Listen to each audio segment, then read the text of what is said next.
Hey there, how are you? Welcome back to my channel. Today I'm sharing with you 5 meals that we had throughout the week. Some of them are super simple meals to make. A couple are new recipes that I was trying out. I hope that you enjoy this video. If you've not subscribed yet, please do so. Give this video a thumbs up. My name is Mandy and this is Living in the Mom Lane.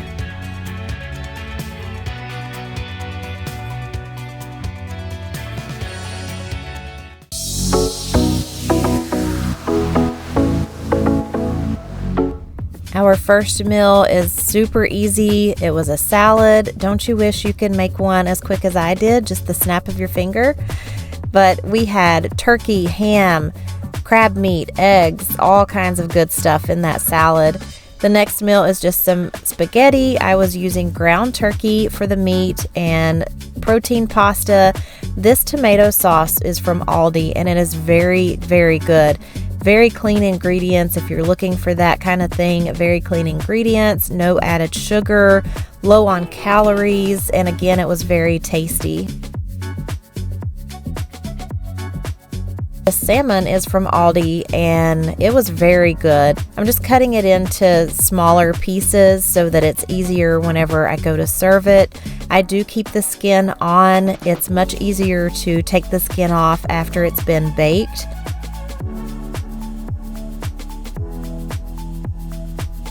The kids are not huge on salmon, so I had a lot left over, and if you've been following my shorts, I've actually been eating it for breakfast with a couple of fried eggs. If you have not tried salmon with fried eggs, you have got to give it a try. It is pretty darn good. I'm not a huge salmon lover myself, but I don't know, with those eggs, it's pretty good. I'm not following a recipe or anything for the salmon, so I'm just using a little bit of garlic salt, sprinkling that over top of all the salmon fillets, and then some coarse black pepper. Now I'm going to chop up some fresh basil, and then I chop up some fresh parsley.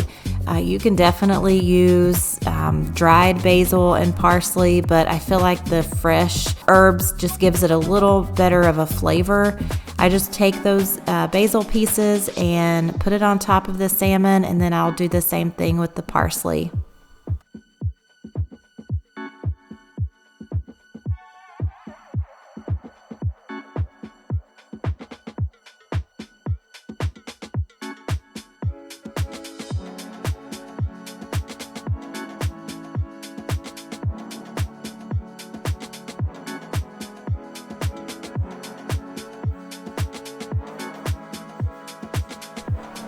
I'm adding some grape tomatoes on the pan, and then I'll use some balsamic vinegar and just pour that over top of the tomatoes, and then the rest of that parsley that's there on the cutting board, I just sprinkle that over top. Then I'm going to pop it in my 375-degree oven just until the salmon is nice and flaky, and this is what it looks like.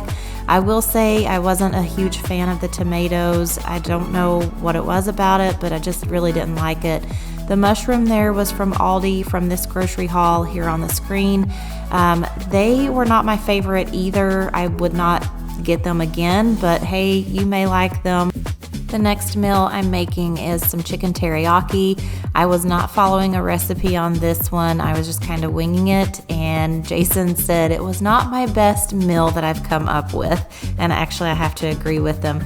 I wanted to include it though because you may have more ideas of what spices to use, and you can let me know. So I'm using some boneless, skinless chicken thighs. I had probably about 2 pounds. I sprinkled some garlic, salt, and pepper on that, and I'm just gonna let that brown a little bit in my skillet. I wish that I used some ginger maybe. I don't know. I'll have to look up some recipes and see what other people use. In my bowl here, I have about a cup of low sodium soy sauce and then about 4 tablespoons of honey. I'm just gonna pour that over top of the chicken and let it cook a little bit more until the chicken is done.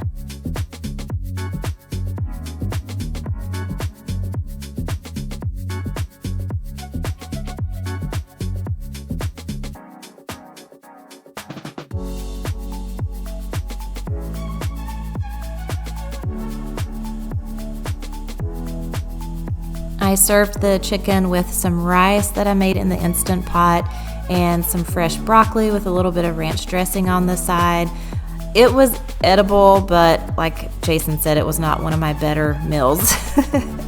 The next thing I'm making, this I did follow a recipe, is some Cajun chicken pasta. This was so good. The kids loved it. I had some left over for lunches the following day, and it was absolutely delicious. Definitely give this a try. I will have the recipe linked down below in the description. So the first thing I did was cut up all of my chicken. I had probably about 1.5 pounds of chicken breast there. Next, I'm going to mix all of the spices into the bowl, which is smoked paprika, oregano, thyme, garlic powder, onion powder, cayenne pepper, black pepper, and salt.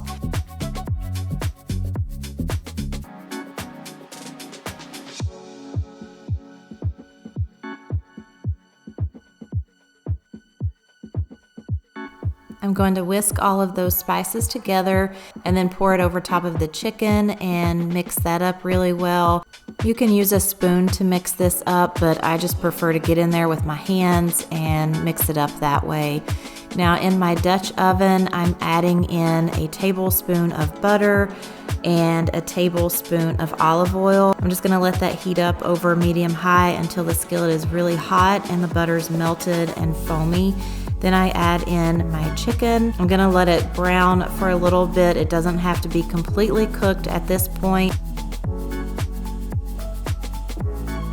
Now I'm adding in my diced onions. I'm gonna mix that up really well. And the recipe calls for 1 can of fire roasted diced tomatoes. My cans were not 15 ounces, they were like 10 ounces. So I went ahead and used 2 cans of that. And then also you're supposed to add in 1/2 pound of pasta, which I use the whole box of pasta, and I'm using the protein pasta just to get in extra protein.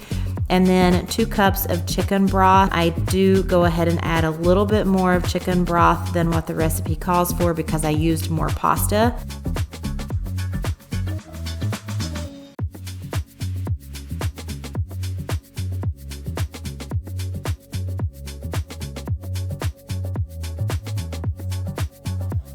I'm going to put the lid on that and allow that broth to come up to a boil. Once it's boiling, I'm going to turn the heat down to medium-low and let the pasta simmer for about 10 minutes, stirring it every few minutes until the pasta is tender and the liquid is thick and saucy. The recipe calls for 2 ounces of cream cheese. I do use a little more. I wanted it to be really creamy. I'm going to stir that all together until the cream cheese is melted. Now, the recipe does not call for any more cheese, but I decided to use some of the Italian style shredded cheese. I had it in the refrigerator. It needed to be used up, so I just sprinkle the rest of that in there and mix it all up. And then when you serve it, you're gonna serve it with some green onions on top, if you like green onions. If not, you can leave that part out. But this is what it looked like. It was so good, very delicious. I hope you guys enjoyed this video. If you did, give it a thumbs up and subscribe if you haven't done so already. And I will see you in the next one. Thanks for watching. Bye.